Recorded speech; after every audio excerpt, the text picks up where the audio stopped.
Namaku Indah, usiaku 28 tahun, aku sudah menikah. Suamiku bernama Mas Ardi, usianya 30 tahun. Aku bekerja di bank di kotaku. Sedangkan suamiku seorang sales mobil. Kami sudah menikah 4 tahun, tapi belum dikaruniai anak. Segala hal telah kita coba. Dari periksa ke dokter, minum vitamin, minum jamu. Tapi belum ada hasilnya. Meski Mas Ardi tidak menuntutku untuk cepat hamil. Tapi ibu mertuaku selalu menanyakannya. Aku sering sekali disindir soal kehamilan. Tapi aku tak mau menanggapinya.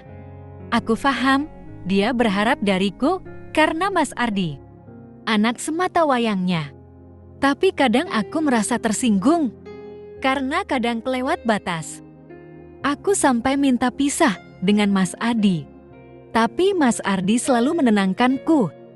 Dia bilang apapun yang terjadi Mas Ardi gak akan pisah. Aku di posisi yang tertekan saat itu. Sampai suatu ketika saat aku berkunjung sendiri ke rumah mertuaku. Aku kembali disindir soal kehamilan, omongannya sangat tidak mengenakan. Aku tak lama langsung pulang. Di mobil aku menangis terseduh-seduh. Supirku, Pak Tono sangat bingung melihat kondisiku. Dia yang biasa diam sampai dia berani bertanya. "Bu, maaf sebelumnya, Ibu kenapa?" Ucapnya. "Maaf Bu, bukan saya mau ikut campur. Mungkin ada yang bisa saya bantu," imbuhnya. Aku pun masih sambil menangis terseduh-seduh. "Aku capek Pak, aku berusaha bersikap baik sama Ibu. Tapi dia selalu ngomong gak ngena. Apa dipikir aku gak punya hati?" Jawabku. "Iya Bu, namanya orang tua, kadang ada sisi kolotnya. Dia selalu pengen dimengerti, yang aneh sekalipun. Ibu yang sabar ya," ucapnya. "Iya Pak, terima kasih atas masukannya," jawabku. "Iya Bu," balasnya. Sebenarnya, dia pengen punya cucu, aku paham. Mas Ardi anak semata wayangnya. Dia berharap sekali dari kami. Tapi mau gimana Pak, aku dan suami sudah berusaha. Tapi memang belum ada hasilnya. Padahal kata dokter kami sama-sama subur. Curhatku ke Pak Tono. "Iya Bu, kadang ada hal-hal yang di luar nalar Bu. Ini mirip kisah saudara saya yang di samping rumah," ujar Pak Tono. "Terus gimana Pak? Sudah hamil saudaranya?" Tanyaku penasaran. "Anaknya udah 2 Bu, anak pertama umur 3 tahun. Yang kedua umur 1 tahun, jawabnya. "Berobat ke dokter mana Pak?" tanyaku. "Ke orang pinter Bu, waktu itu dia minta tolong antar ke suatu tempat. Karena saya kasihan, dia mau dicerai sama suaminya, akhirnya saya antar," ujarnya. "Dukun maksudnya Pak?" tanyaku. "Iya Bu," jawab Pak Tono. Aku hanya terdiam, aku masih kurang percaya. Dengan hal-hal seperti itu, Pak Tono pun tidak melanjutkan omongannya. Aku pun pulang. Hari demi hari berlanjut. Sudah hampir 2 bulan dari kejadian itu. Mertuaku masih saja seperti itu. Bahkan Mas Ardi juga seperti berubah. Dia lebih cuek. Aku makin tak berdaya dengan kondisiku. Saat perjalanan ke kantor, aku kembali bertanya ke Pak Tono soal paranormal itu. Pak Tono pun menjawab, "Dipikir-pikir dulu Bu. Saya juga gak berani jamin itu berhasil. Takutnya nanti saya disalahkan." Aku pun termenung dengan ucapan Pak Tono. Sesampainya di kantor, aku tidak fokus kerja. Pikiranku kesana kemari gak karuan. Sampai jam pulang kerja. Di perjalanan aku bahas lagi dengan Pak Tono. Pak Tono bilang, "Bu, mantapkan hati Ibu. Namanya orang mau ikhtiar. Harus mantap dari diri sendiri, apapun resiko dan halangan. Harus siap, makanya saya suruh Ibu pikir dulu." "Iya Pak, saya udah pikir semuanya. Saya siap dengan apapun hasilnya," jawabku. Ya sudah, Saya akan antar ibu ke sana, jawabnya. Loh ya Pak, untuk syarat dan biayanya berapa Pak? Tanyaku. Kalau ke sana harus nginep Bu, karena ritualnya malam. Bawa bunga 7 rupa, kain kafan hitam, kemenyan. Soal biaya seikhlasnya Bu, dulu saudara saya kasih 500.000. Ucap Pak Tono. Haha, nginap? Tanyaku kaget. Iya Bu, kita dari sini pagi, sampai sana mungkin sore. Jawab Pak Tono. Aku pun termenung sejenak, tapi akhirnya aku menyanggupi. Soal syarat aku beli di mana ya Pak? Tanyaku. Nanti biar saya yang beli Bu, karena adanya di pasar tradisional. Ujar Pak Tono. Oke Pak, terima kasih, ini ada 500.000 Bapak bawa ya, ucapku. Baik Bu, kapan kita ke sana? Tanya Pak Tono. Hari Sabtu Pak, pas aku libur kerja, kalau suamiku tanya. Bapak jawab aja, ada pertemuan orang-orang staf ya, ujarku. Baik Bu, jawab Pak Tono. Hari Sabtu pun tiba, aku izin ada acara di Joglo, acara seminar bank. Pulangnya mungkin hari Minggu siang. Suamiku mengizinkannya. Aku pun berangkat bersama Pak Tono setelah perjalanan jauh. Melewati sawah, hutan, pelosok kampung, akhirnya aku sampai. Dari tempat parkir masih 1 kilometer. Aku berjalan melintasi kebun singkong yang menyeramkan. Aku yang awalnya yakin dan semangat. Sampai di situ, aku merasa takut. Hanya ada rumah kampung yang masih pakai bilik, bangunan tua. Di tengah kebun singkong, hawanya seram. Pak Tono pun mengetok pintunya. Permisi, permisi, Abah permisi. Iya, terdengar suara laki-laki dari dalam. Tak lama buka pintu. Permisi Abah, saya Tono yang dulu pernah kesini sama Asih, ucap Pak Tono. Hege orang jauh rupanya, silakan masuk, ayo masuk-masuk, ucapnya. Pak Tono pun mengajakku masuk. Aku pun masih celak-celinguk, masih ketakutan. Aku pun mengikuti Pak Tono masuk, rumahnya sangat seram. Ubinya masih dari tanah, di dalam ada kursi dan meja zaman dulu. Ada kasur yang pakai kelambu zaman dulu, dan di sampingnya ada meja yang digunakan untuk tempat baskom dan dupa. Ada banyak keris di belakangnya. Aku pun masih takut. Pak Tono pun mulai membuka obrolan. Abah, gimana kabarnya, sehat? Ucap Pak Tono. Sehat terus Abtu, jawabnya. Kok jauh-jauh ke sini, ada apa ini? Imbuhnya. Ini Bah, tujuan kita ke sini mau minta tolong ke Abah, ucap Pak Tono. Abah pun hanya mengangguk dan sedikit tersenyum. Ini Bu Endah majikan saya, niatnya ke sini minta tolong, ucap Pak Tono sambil terus menerangkan tujuan aku ke sini. Dan ini namanya Abah Suep, ucap Pak Tono mengenalkan si Abah. Sekilas soal sosok si Abah, orangnya kurus, rambutnya panjang.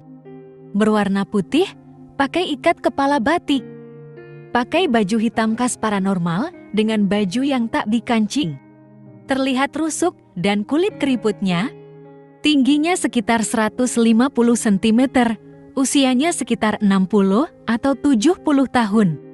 Neng, beginilah kondisi gubuk Abah. Neng gak usah takut. Di sini aman, yang penting Neng udah mantap kalau ingin berobat, ucap Abah. Iya Bah, jawabku. Tak terasa sudah jam 6:30 malam, tidak terdengar apapun. Bahkan azan maghrib pun tak ada. Abah meminta syarat yang kami bawa, Pak Tono pun memberikannya. Abah mulai membakar kemenyan dan membaca mantra. Dia menuju arah belakang dengan membawa kemenyan dan bunga. Abah pun kembali ke dalam rumah, memintaku untuk mengganti baju dengan kain kafan. Pak Tono dan Abah menunggu di luar. Setelah selesai aku mengganti baju, aku keluar rumah. Di sana, Abah sudah menyalakan obor untuk penerangan. Aku dan Abah berjalan ke belakang, sedang Pak Tono menunggu di teras. Aku makin takut dengan kondisi gelap. Dengan hanya penerangan obor aku melewati kebun singkong. Abah berkata, "Jangan takut Neng, enggak apa-apa. Di sana terdapat bilik, terdapat gentong air yang berisi bunga, serta gayung dari batok kelapa dan bangku kayu." Abah menyuruhku duduk di sana. Dia mengajarkanku sebuah mantra yang harus aku baca. Saat aku diguyur air, Abah pun mulai membaca mantra dengan menutup mata. Air mulai diguyur di kepalaku, rasanya sangat dingin seperti es batu. Seketika aku menggigil, Abah terus menyuruhku membaca mantra. Guyuran demi guyuran aku terima. Badanku makin menggigil dengan kondisi basah dan terkena angin. Akhirnya Abah menghentikan siramannya, menyuruhku buka mata. Aku benar-benar menggigil. Abah menyuruhku bangun dan mengajakku kembali ke rumah. Badanku makin kedinginan, hanya tertutup kain kafan tipis. Aku pun berjalan kembali ke rumah, melewati kebun singkong. Sampai di depan rumah, aku melihat Pak Tono di situ. Dia melihatku begitu tajam hingga tak berkedip. Dia melihatku basah kuyup dan hanya tertutup kain tipis. Terlihat jelas lekuk tubuhku dengan benjolan-benjolan padatnya. Aku tak bisa berucap apapun karena menahan rasa dingin ini. Aku hanya berjalan mengikuti Abah masuk rumah. Abah menyuruhku duduk di tempat prakteknya. Dia memutariku dengan kemenyan yang tadi dia bakar. Sambil membaca mantra, 3 kali dia memutariku. "Nang, apapun yang terjadi ikutin aja. Apapun itu, mengalir ajar, jangan dilawan," ucap Abah. Mulai tutup mata dan baca mantra tadi sampai habis. Setelah itu buka mata. Aku pun mengikutinya. Badanku masih merasa menggigil. Setelah selesai aku membuka mata. Dan apa yang kulihat?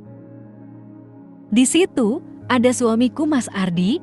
Mas Ardi datang dan memelukku. Aku tak bisa berucap apapun, mulutku tak bisa berucap.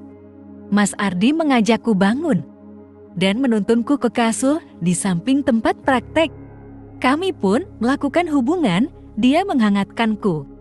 Aku merasa nyaman dan bebas di situ. Mas Ardi sangat beda dengan biasanya. Dia sangatlah kuat, berkali-kali aku dibuatnya terlena. Setelah selesai, dia pun pergi ke arah depan. "Udah, sekarang giliranmu," terdengar suara Abah. "Emang gak apa-apa, Bah?" Suara Pak Tono. "Udah gak apa-apa," jawabnya. Aku hanya mendengar suara sayup-sayup, tapi aku tak tahu apa itu. Aku pun melihat suamiku Mas Ardi masuk kembali. Dia kembali mengajakku, aku pun menurutinya lagi. Beda dengan sebelumnya, Mas Ardi ini lebih sedikit kasar. Aku pun sampai lemas dibuatnya. Di saat itu, aku sedikit kaget, terdengar pintu dibuka. Aku melihat ada 2 suamiku di situ. Dalam pandanganku ada 2 Mas Ardi, tapi aku tak bisa berucap apapun. Aku pun hanya bisa menurutinya, dia itu suamiku. Sampai akhirnya, aku lemas dan tertidur. Keesokan paginya aku bangun. Aku bangun di depan meja praktek si Abah. Badanku terasa pegal. Lemes semua, aku pun melihat sekeliling, tak ada siapa-siapa. Aku segera memakai bajuku yang di kursi dan membuka pintu keluar.